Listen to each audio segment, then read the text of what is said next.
ये मैं आपके सामने एक कंपनी की एनुअल रिपोर्ट लेकर आया हूं, जिस कंपनी का नाम क्या है? डाबर। डाबर च्यवनप्राश, जो आपके लिए बहुत जरूरी भी है, दिमाग के लिए तो खास तौर पे बहुत जरूरी है। आपको ये डाबर का च्यवनप्राश खाना ही चाहिए, आधा चम्मच दूध के साथ खाना चाहिए सर्दियों में। ओके, तो हमने आपसे कहा ये कंपनी का नाम है डाबर और ये डाबर की एनुअल रिपोर्ट है। आजकल एनुअल रिपोर्ट में बहुत सारी चीजें दी जाती हैं, इसीलिए इसका नाम है इंटीग्रेटेड एनुअल रिपोर्ट, यानी इसके अंदर कई चीजों को जोड़ा हुआ है। तो आजकल एनुअल रिपोर्ट को क्या बोला जाता है? Integrated annual reports. इसका एक बोर्ड भी है, इंटरनेशनल बोर्ड है, वो हमें गवर्न करता है, वो कहता है ये वर्ड लिखना इंटीग्रेटेड, तो उसमें ये सब चीजें होनी चाहिए। और ये किस वर्ष के लिए है? This is for the year ended 31 मार्च 2024, जो अभी कुछ महीने पहले ही समाप्त हुआ है, उसकी है। ये अभी उस कंपनी ने अपनी एनुअल रिपोर्ट कब नया तैयार की है? देखो 10 जुलाई को तो उन्होंने ये एनुअल रिपोर्ट भेजी है, बीएससी को भेजी है, और बाकी इसके अंदर लिखा हुआ है कि इनकी कब होंगी एनुअल जनरल मीटिंग्स, कब होंगी, और इनके पास बाकी सब बातें यहां लिखी हुई हैं। एनुअल जनरल मीटिंग इनकी 8 अगस्त 2024 को हो चुकी है। ओके, ये उनके कंपनी सेक्रेटरी हैं अशोक कुमार जैन। अच्छा, जब भी आप अपने पास एनुअल रिपोर्ट देखते हैं, चलो ये तो इन्होंने बड़ी फोटो वोटो बना रखी है यहाँ पर, और वैसे बताया है ये थोड़ा प्रकृति को लेकर ज्यादा है, क्योंकि इनकी कंपनी का ब्रांड नेचर से जुड़ा हुआ है, तो ये थोड़े ज्यादा पत्ते वत्ते लगाकर दिखा रहे हैं आपको। ठीक है, ये उन्होंने कंटेंट बनाया। देखो यहां पर भी ये पेड़ वेड़ क्यों लगा रहे हैं? क्योंकि अल्टीमेटली डाबर कंपनी है, तो पेड़ों के साथ ही उसका कनेक्शन है, पेड़ पौधों के साथ ही कनेक्शन है। तो ये देखो, ये किसी कंपनी की आजकल जो एनुअल रिपोर्ट बनती है उसमें इतना सब कुछ है, इतना सब कुछ है। तो मैं आपको बताना चाहता हूं, जरा आइए देखें क्या क्या लिखा हुआ है। अप्रोच टू रिपोर्टिंग बिलीफ, असल में बिलीव है, ये बिलीव जो होता है, लेकिन उन्होंने बिलीफ लिखा है क्योंकि वो प्रकृति को दिखा रहे हैं। In putting the environment first, recognition, corporate information, Dabur at a glance, chairman message, question answers with CEO, materiality assessment, value creation model, strategy, share holders engagement, यहां तक के भाग को मैं आपको कहना चाहता हूं, ये एक मैनेजमेंट की मर्जी है कि वो क्या कहना चाहती है। क्या मैं कह सकता हूं ये मैनेजमेंट की पीआर एक्टिविटी है? What is PR activity? वो अपना ब्रांड बिल्ड करते हैं इस रिपोर्ट में। ठीक है, यहां पर वो अपनी अच्छी अच्छी बातें करते हैं। क्या इस पर इंडिया सप्लाई होते हैं? यहां कुछ भी कहानियां दो साहब, कोई दिक्कत की बात नहीं है, मन गढ़ंत जो देना आप दो, बताओ, कोई प्रॉब्लम की बात ही नहीं है। हम ये स्ट्रेटजी लगा देंगे, हम इतनी वैल्यू क्रिएट कर देंगे, हम ये कर देंगे। ये पढ़ना हो तो पढ़ सकते हो, ना पढ़ना हो तो ना भी पढ़ो, आपके वैसे किसी काम की नहीं होती है। जो लोग इन्वेस्टर्स होते हैं आमतौर पे इसको नहीं देखते हैं, फिर भी जो ये कंपनी का बेसिक पर्पस होता है इसमें पीआर एक्टिविटी का है। इसमें क्या क्या इंक्लूजन्स हैं और क्या क्या एक्सक्लूजन्स हैं, ये हमारा चर्चा का विषय नहीं है, क्योंकि हम अपने पास इंडियस में इसमें कहीं चर्चा नहीं करते। फिर बारी आती है हमारे पास यहां से लेकर के डायरेक्टर रिपोर्ट तक।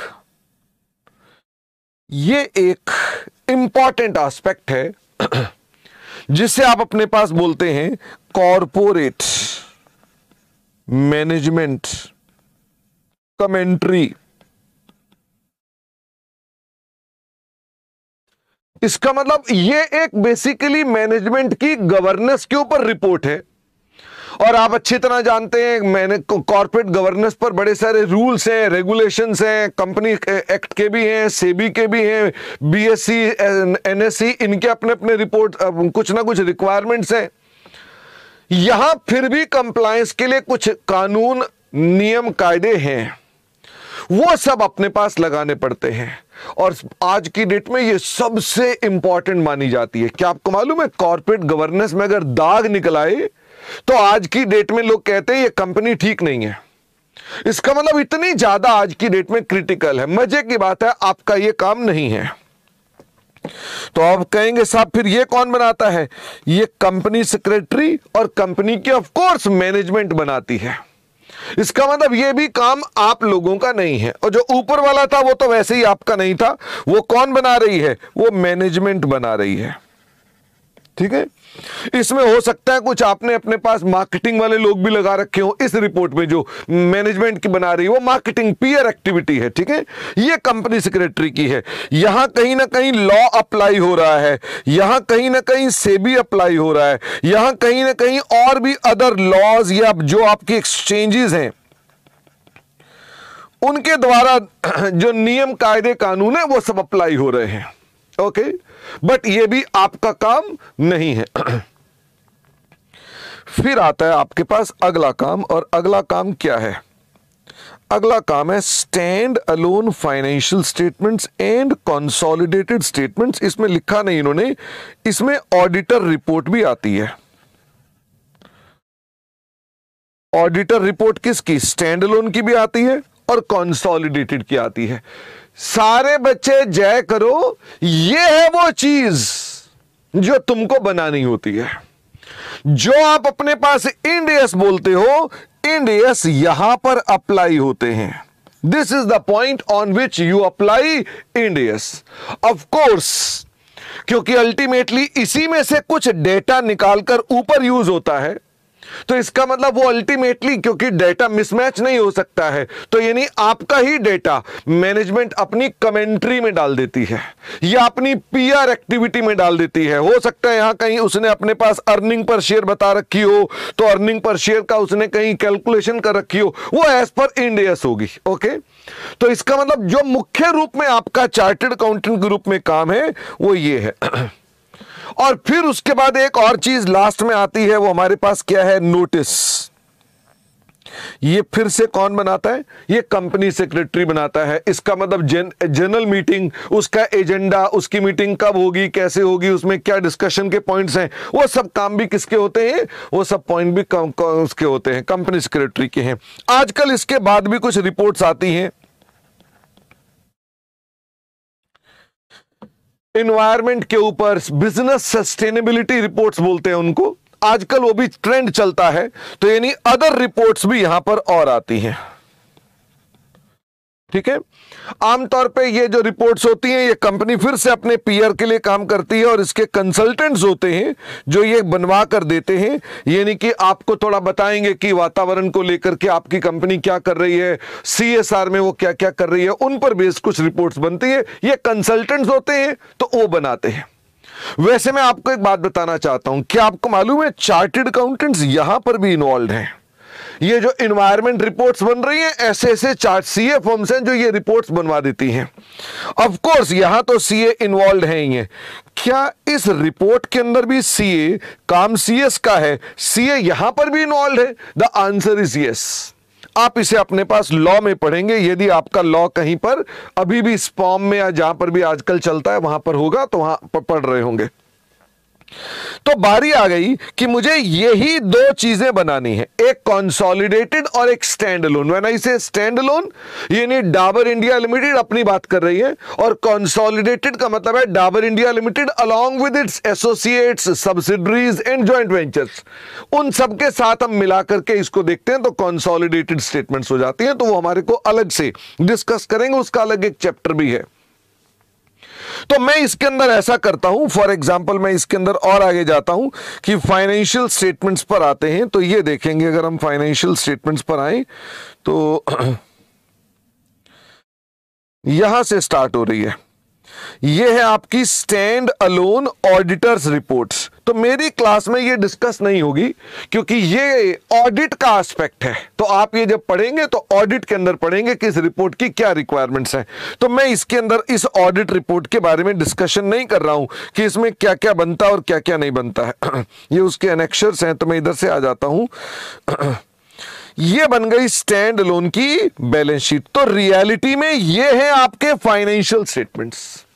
This is your financial statement. सारे बच्चे बताओ, दो थे भाग, एक तो थे कंसोलिडेटेड और एक थे स्टैंड अलोन। स्टार्टिंग किससे करी हमने? स्टैंड अलोन से। ऑडिट रिपोर्ट सबसे पहले आती है, जो हमारा ऑडिट का काम है, हमारे साथ लेना देना नहीं। स्टैंड अलोन रिपोर्ट के अंदर सबसे पहले मैंने क्या बना दी? बैलेंस शीट, जो हमारी फाइनेंशियल पोजीशन दिखा रही है। फिर मैं और दिखाऊंगा स्टेटमेंट ऑफ P&L, SPL बोलते हैं इसको शॉर्ट में, SPL स्टेटमेंट ऑफ P&L। तो हम आपको यह भी बताएंगे कैसे कैसे बनता है। ऑलरेडी शेड्यूल 3 में काफी हद तक डिस्कस किया, फिर भी हमारे इन टॉपिक्स में यही होता रहेगा। फिर statement of cash flow statement, इसको आप CFS भी बोलते हैं, आप इसको स्टेटमेंट ऑफ कैश फ्लो भी बोल सकते हैं। इसके अलावा ये वही चल रही है, ये हमारे पास एक स्टेटमेंट बनती है। स्टेटमेंट कौन सी है? Statement of changes in equity, जिसको आप SOCI बोलते हैं। ठीक है, तो ये भी आपको बनानी पड़ती है, मैं आपको इसको अलग से दिखाऊंगा। और फिर आपके पास कुछ नोट्स बनते हैं। फिर क्या बनते हैं आपके पास? नोट्स। तो क्या क्या आ गया फटाफट से देखो, एक बैलेंस शीट, एक प्रॉफिट एंड लॉस, एक कैश फ्लो और एक SOCI। 4 चीज हो गई। 5वीं चीज आपके लिए काम की है, वो है नोट्स। सर वही तो बिल्कुल पसंद नहीं है, तभी तो मैं उसकी डिस्कशन से स्टार्ट कर रहा हूं कि थोड़ा नोट्स पर काम करो। आप चार्टर्ड अकाउंटेंसी कर रहे हैं, नोट्स में सबसे पहला नोट हम कौन सा देते हैं? सबसे पहला नोट हमेशा कंपनी इंफॉर्मेशन का होता है। सबसे पहले नोट में हम कंपनी की इंफॉर्मेशन देते हैं। कंपनी का नाम क्या है, उसका रजिस्टर्ड एड्रेस क्या है, वो कहां लिस्टेड है, उसका मुख्य बिजनेस क्या है, ये हम देते हैं अपने पास। तो आप इसको पढ़ना चाहें तो पढ़ सकते हैं। ये एनुअल रिपोर्ट आपके पास ऑलरेडी अवेलेबल है आपके पास, आप इस रिपोर्ट को डाउनलोड करके देख सकते हैं। फिर इसके अलावा आप एक और चीज देंगे, बताओ क्या देंगे? आप स्टेटमेंट ऑफ कंप्लायंस देंगे। Oh my God, this is your compliance statement. ये कंप्लायंस स्टेटमेंट कब दे सकते हैं? फटाफट से बताओ, ये कंप्लायंस स्टेटमेंट कब दे सकते हैं? ये कंप्लायंस स्टेटमेंट तभी देंगे जब ये स्टेटमेंट्स क्या होंगी? True and fair. True and fair कब होंगी? जब आपने सभी एप्लीकेबल इंड एस लगा रखे हैं ऑन ऑल द एस्पेक्ट्स, जितने भी कंपोनेंट्स हैं उन सब पर आपने इंड एस लगा रखे हैं, तो आपके पास हम मानेंगे कि आपकी स्टेटमेंट कंप्लायंस की दी जा सकती है। क्या ऐसा हो सकता है कि इसके अंदर ऑडिट रिपोर्ट जो ऊपर गई थी, ऑडिट रिपोर्ट में कुछ बातें लिखी हो कि इन्होंने इंड एस का ठीक पालन नहीं किया और हमने यहां कंप्लायंस दे रखी है? क्या ये पॉसिबल है? The answer is yes, this is very much possible और इसमें कोई प्रॉब्लम की बात नहीं है। ओके, अच्छा, अब देखो मैंने आपसे क्या बोला कि आप जो ये देंगे कंप्लायंस स्टेटमेंट, ये क्या होनी चाहिए? फटाफट से बताओ। मैंने कहा आप जो ये स्टेटमेंट देंगे ये कौन सी देंगे? ये explicit and unreserved. When I से एक्सप्लिसिट एंड अनरिजर्व्ड, इसका क्या मतलब हो गया? तो आपके मन में आ रहा है कि सर इसका मतलब बिल्कुल स्पष्ट होनी चाहिए और उसमें कोई रिजर्वेशन नहीं होनी चाहिए, इफ एंड बट नहीं होने चाहिए। क्या डाबर कंपनी ये दे रही है ऐसे ही? तो देखो, उसने कहा the financial statements of the company have been prepared in accordance with accounting principles generally accepted in India, including the Ind AS specified under section 133 of the act and other relevant provision। क्या उसने कोई if and but लगाया कि सारे apply किए हैं but except इसमें दिक्कत थी? आप ऐसी कंप्लायंस स्टेटमेंट नहीं दे सकते। या तो दोगे तो बिल्कुल क्लियर होगी, वरना दो ही मत। यू कांट से कि नहीं नहीं all standards have been applied except Ind AS 8। You can't say like this. ये नहीं कर सकते हैं। ये we have disclose everything but we have not disclose this part. इसका मतलब या तो आप लगाएंगे तो क्लियर कट ये स्टेटमेंट होगी, अन्यथा नहीं देंगे आप। तो अगर किसी कंपनी में आपने ये स्टेटमेंट नहीं देखी है तो आप समझ जाना उन्होंने कंप्लायंस स्टेटमेंट नहीं दे रखी, तो कहीं ना कहीं दाल में कुछ गड़बड़ है। अच्छा, तो उन्होंने कहा company has uniformly applied the policies. कहता पूरा जो कुछ डेटा है उन सब में हमने अपने पास इसे काम कर रखा है। और भी बताया है कि हमारे फाइनेंशियल स्टेटमेंट में रुपयों में हमने काम कर रखा है, जो हमारी फंक्शनल करेंसी है, और हमारे पास जो ईयर एंडिंग हो रहा है वो इस डेट को ईयर एंडिंग हो रहा है। ये उन्होंने अपने पास जनरल बात बताई। ये जगह होती है कंप्लायंस स्टेटमेंट। तो मुझे बताओ नोट नंबर 1 किसका हो गया? फटाफट से बताओ। किसी भी कंपनी की एनुअल रिपोर्ट बनाओगे अगर आप, पूरी तो आप बनाओगे नहीं, बड़ा सारी रिपोर्ट तो इंटीग्रेटेड रिपोर्ट में कोई और लोग बनाएंगे। तो आप जो बनाओगे सबसे पहले क्या देना है आपने, सबसे पहले आपने कंपनी की इंफॉर्मेशन देनी है। नंबर 2 पर आपने क्या देना है, नंबर 2 पर आपने अपनी कंप्लायंस स्टेटमेंट देनी है, मतलब इसी ऑर्डर में चलना है। थर्ड नंबर पे आपने बेसिस ऑफ प्रिपरेशन देना है। What is basis of preparation, कि फाइनेंशियल स्टेटमेंट को बनाते वक्त आपने क्या बेसिस फॉलो किया, जिनमें मुख्य रूप में जो आपने बातें बतानी है वो बतानी है क्या गोइंग कंसर्न है या नहीं है। इसका मतलब यह वो जगह है जहां आपके पास बेसिस ऑफ प्रिपरेशन में आप अपने पास सबसे जरूरी गोइंग कंसर्न को बताएंगे कि आपकी कंपनी गोइंग कंसर्न पे है या नहीं है। और यदि गोइंग कंसर्न में कहीं मटेरियल अनसर्टेनिटीज हैं, सरल भाषा में गोइंग कंसर्न में डाउट है, वो डाउट भी इसी जगह पर बताने पड़ेंगे कि वो डाउट्स क्या हैं, और बताना पड़ेगा कि कंपनी के साथ क्या बुरा हो सकता है अगर वो डाउट्स हमारे वाकई जो हमारे मन में डर है वो अगर हो गया पूरा, हमें लग रहा है भाई ऐसा ना हो जाए, ऐसा ना हो, अगर वो हो गया तो you have to express it clearly. Okay, this is the points.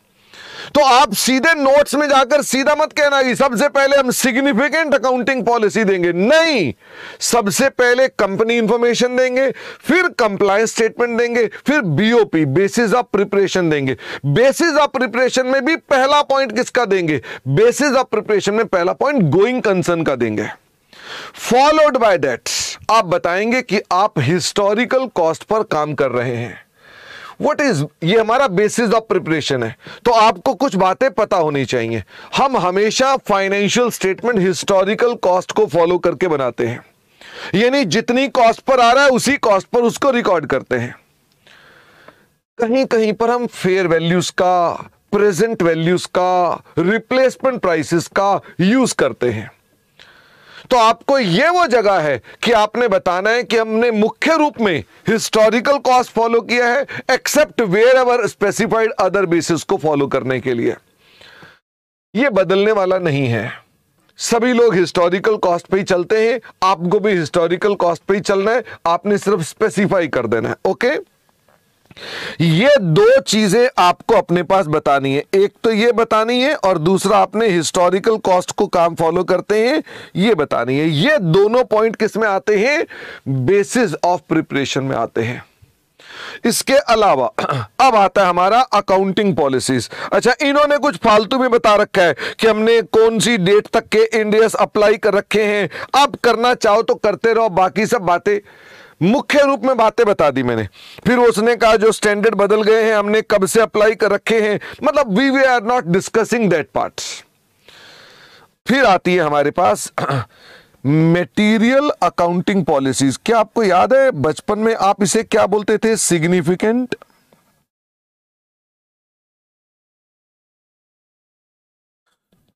Accounting policies, आज उसका नाम हो चुका है material accounting policies. Oh my God sir, एक तो यही समझ में नहीं आता है, ये चीजें बदलती चली जा रही। भाई बदल रही हैं तभी तो पैसा है। तो आप पहले समझो, अगर अब कोई भी आदमी आपसे कहे ना सिग्निफिकेंट अकाउंटिंग पॉलिसी आपके ऑफिस में, कहना अरे भैया इंड एस में कहीं सिग्निफिकेंट अकाउंटिंग पॉलिसी नहीं है। एएस में अभी भी है, एएस में अभी भी वर्ड सिग्निफिकेंट अकाउंटिंग पॉलिसी लिखा है, पर इंड एस में वर्ड सिग्निफिकेंट अकाउंटिंग पॉलिसी नहीं लिखा है। ये मटेरियल अकाउंटिंग पॉलिसीज के बारे में बात आ रही है कि आपको मटेरियल अकाउंटिंग पॉलिसीज डिस्क्लोज करनी है। मटेरियल अकाउंटिंग पॉलिसीज किसके बारे में बतानी है, सभी एसेट्स के बारे में, लायबिलिटीज के बारे में, इनकम्स के बारे में, एक्सपेंसेस के बारे में। कितनी गिनती करा दी, एसेट के बारे में, लायबिलिटी के बारे में, इनकम के बारे में, एक्सपेंसेस के बारे में, मटेरियल ट्रांजैक्शंस के बारे में, मटेरियल इवेंट्स के बारे में। ये 6 मुद्दों पर आप अपनी पॉलिसीज बताते हो। वैसे ये 6 आपको याद करने की आवश्यकता नहीं, वही फाइनेंशियल स्टेटमेंट में बताया था ना, फाइनेंशियल पोजीशन है, फाइनेंशियल परफॉर्मेंस है, इवेंट्स और ट्रांजैक्शन है, उन्हीं की बात यहां चल रही है। इन सब की मटेरियल अकाउंटिंग पॉलिसीज का यहां डिस्क्लोजर होता है। हम बाद में जब पढ़ेंगे तो इसके अंदर और डिटेल में आपको दिखाएंगे। तो उसके बाद कितनी चीजें हो चुकी थी आपके पास? 4। ठीक है, इन्होंने 5 बना दी, मेरे हिसाब से कौन सा नंबर हो गया ये? 4। इन्होंने बीच में कुछ अपनी सीरीज बना रखी है। फिर उसके बाद अब ये वही उनकी मटेरियल अकाउंटिंग पॉलिसीज चल रही हैं, ये खत्म होंगी तो अब डिसएग्रीगेशन स्टार्ट होगा। डिसएग्रीगेशन का क्या मतलब होता है? जो balance sheet, P&L, income expense में लिखा हुआ था, हम उनको डिसएग्रीगेट करेंगे। डिसएग्रीगेट मतलब उन्हें खोलेंगे। जैसे ये देखो, इन्होंने सारे के सारे एसेट्स को खोला कि एसेट्स में क्या क्या है। ठीक है, इन्होंने कैपिटल वर्क इन प्रोग्रेस को खोला, इसे बोलते हैं डिसएग्रीगेशन। तो हम डिसएग्रीगेशन करते हैं। ओके, तो हम अपने पास 5 नंबर पे जब आते हैं तो डिसएग्रीगेशन की सीरीज शुरू हो जाती है। और डिसएग्रीगेशन किसका होता है? सभी का होता है। इनकम का, एक्सपेंसेस का, लायबिलिटीज का, एसेट्स का, सबका डिसएग्रीगेशन होता है। ये वही है जो आप इंटरमीडिएट में फाइनल अकाउंट में नोट 1, 2, 3 बनाते थे, वही नोट है। आप यहां डिसएग्रीगेशन करते हैं और उसके रेलेवेंट डिस्क्लोजर भी साथ साथ में देते हैं। इसके बाद 6ठे नंबर पे फिर रिपोर्ट्स और डिस्क्लोजर आते हैं जो कंपनी लॉ के होते हैं। अब मैं इतना दूर तक ढूंढता रहूंगा, इसका मुझे लॉजिक नहीं। तो यानी कि जो डिस्क्लोजर्स होते हैं जो कंपनी लॉ के हैं, जैसे वो कहता है पॉलिटिकल पार्टी को आपने क्या दिया वो डिस्क्लोज करो, या आपने CSR पे क्या किया डिस्क्लोज करो, ऐसे कोई disclosure I am not very sure section 180 something में कवर्ड होते हैं ये। तो वहां पर जाकर जो डिस्क्लोजर कहे जाते हैं वो सारे डिस्क्लोजर अब यहां पर लास्ट में आ जाते हैं। ठीक है, वो सारे के सारे आते हैं। कोई रिपोर्ट्स हैं जैसे सेगमेंट रिपोर्ट है या अर्निंग पर शेयर की रिपोर्ट है, वो सारी रिपोर्ट्स भी यहां पर आती है। रिलेटेड पार्टी ट्रांजैक्शन है, वो सब लास्ट में आते हैं। और फिर उसके बाद जाकर हमारे फाइनेंशियल स्टेटमेंट स्टैंड अलोन खत्म होते हैं और फिर शुरू हो जाते हैं जो आपके कंसोलिडेटेड रिपोर्ट है, फिर से उसकी ऑडिट रिपोर्ट आती है, फिर से कंसोलिडेटेड बैलेंस शीट आती है, फिर से कंसोलिडेटेड P&L आता है, फिर से कंसोलिडेटेड कैश फ्लो आते हैं, फिर से कंसोलिडेटेड शोकी आती है, फिर से कंसोलिडेटेड नोट आते हैं, और फिर से कंसोलिडेटेड नोट्स के अंदर पहला नोट किसका आता है? ग्रुप की इंफॉर्मेशन। अब कंपनी नहीं बोलूंगा, ग्रुप की इंफॉर्मेशन आती है। फिर उस ग्रुप के बारे में भी हम आगे बताते हैं उसकी कंप्लायंस स्टेटमेंट, फिर उस ग्रुप के बारे में बताते हैं बेसिस ऑफ प्रिपरेशन, फिर उसके अंदर फिर से ग्रुप के गोइंग कंसर्न की डिस्कशन करते हैं और उसके हिस्टोरिकल कॉस्ट है कि नहीं उसकी बात करते हैं। फिर आती है ग्रुप की मटेरियल पॉलिसीज का डिस्क्लोजर, और फिर उसके बाद डिसएग्रीगेशन, और लास्ट में फिर से अपना earning per share, segment report, company law के डिस्क्लोजर करके समापन होता है। तो आई होप फाइनेंशियल स्टेटमेंट के आपको आइडिया भी लग गया उसके भीतर क्या होता है। यही आपका मेन धर्म है सीखने का। सर इसमें से कितने सवाल एग्जाम में आएंगे? जितनी मैंने अभी चर्चा की इसमें से कुछ नहीं आएगा। तभी तो शर्मा जी बदनाम हो जाते हैं कि भाई फालतू बता रहे, लेकिन आप इससे अंडरस्टैंड करते हैं, आप एक कंटेक्स्ट समझते हैं कि इंड AS 1 का कंटेक्स्ट उसके लिए चल रहा है। ठीक है, तो आप अब मेरी जो बातें समझेंगे इसी कंटेक्स्ट में समझेंगे कि हम इनके लिए काम कर रहे हैं। ओके।